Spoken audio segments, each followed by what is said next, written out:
Bismillahirrahmanirrahim. Assalamualaikum warahmatullahi wabarakatuh.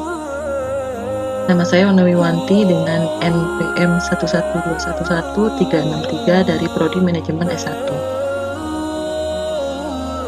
Pendidikan Agama Islam 3, dosen pengampu yaitu Bapak Dr. HM Budi Jatmiko. Saya akan menjelaskan kembali tentang materi mengenai ma'rifatullah atau mengenal Allah.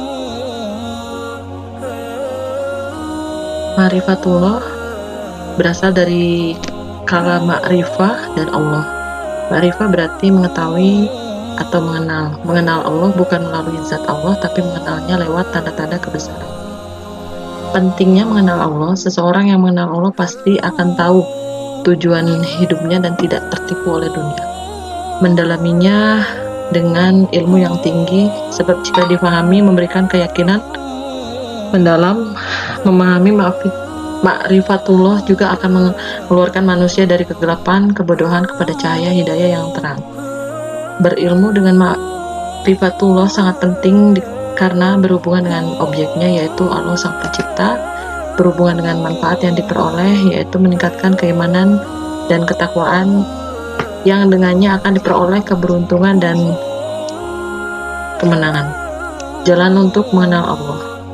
Jalan untuk mengenal Allah lewat akal, yaitu ayat kauniyah atau ayat Allah di alam ini, yang terdiri dari fenomena terjadinya alam, fenomena kehendak yang tinggi, fenomena kehidupan, fenomena petunjuk dan ilham, fenomena yang mengabulkan doa.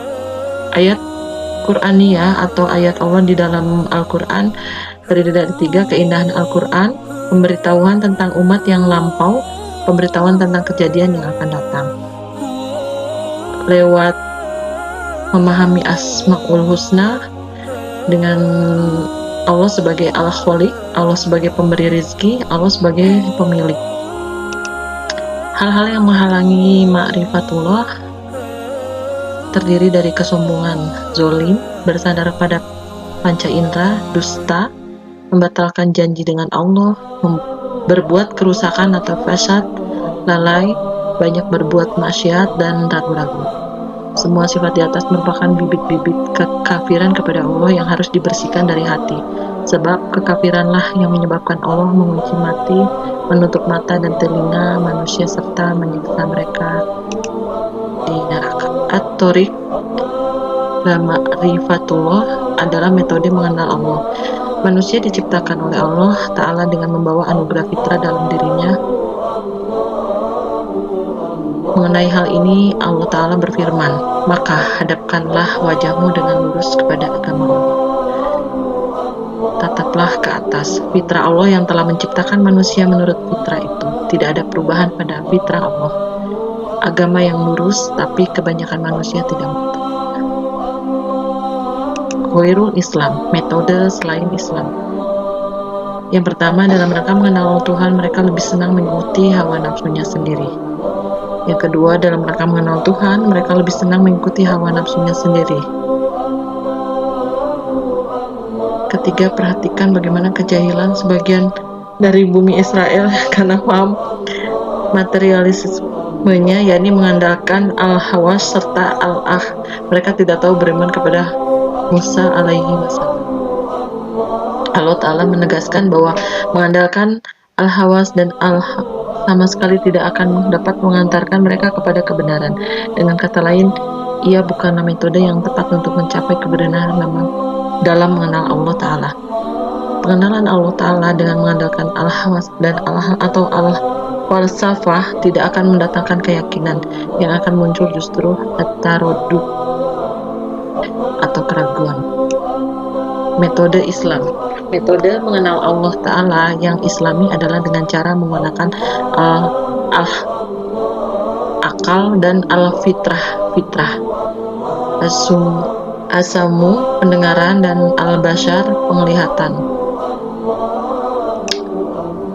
Secara garis besar, terdapat dua hal yang menghalangi manusia dalam mengenal Allah. Pertama, maradus syahwat, berkaitan dengan penyakit hati berupa nafsu, kesenangan, serta perilaku yang tidak terpuji. Kedua, maradus subhat, berbagai hal yang menimbulkan keraguan, lebih banyak berkaitan dengan masalah akal dan logika. Dalil-dalil keberadaan Allah.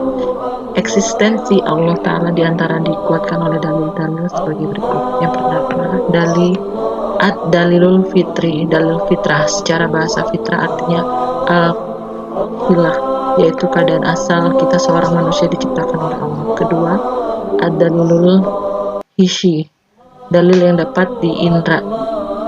Ada bukti-bukti keberadaan Allah Ta'ala yang dapat dinikmati, dilihat, dirasai, atau disentuh oleh indera manusia. Ketiga, ad-dalilul akli, dalil akal.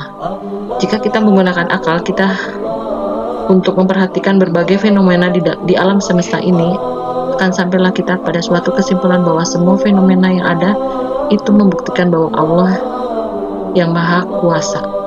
Keempat, ad-dalilul wahyu, dari wahyu Allah. Kelima, ad-dalilul tahqiq, dalil sejarah. Eksistensi Allah Ta'ala telah diberikan di sepanjang sejarah manusia, mulai dari masa manusia pertama Adam alaihissalam hingga Rasul terakhir Muhammad SAW. Tajwid berasal dari kata kerja wahada yuwahidu tauhidan. Ia merupakan akar dari kata kerja wahada yang artinya menjadikan satu. Jadi tauhidanlah artinya mengesahkan Allah Ta'ala. Tauhidullah di dalam ajaran Islam mencakup tauhidur rububiyah. Tauhidur rububiyah artinya mengesahkan rububiyatullah, yakni mengakui dan meyakini Allah Ta'ala sebagai satu-satunya Rabb. Dialah Khaliqun, pencipta, dan pemberi rizki juga pemilik. Tahyul mulkiyah, yaitu mulkiyah artinya mengesahkan mulkiyatullah. Dialah pemimpin dan yang menetapkan aturan atau hukum. Tahyul uluhiyah artinya mengesahkan uluhiyatullah, yakni dialah satu-satunya ghoyatan dan ma'budan.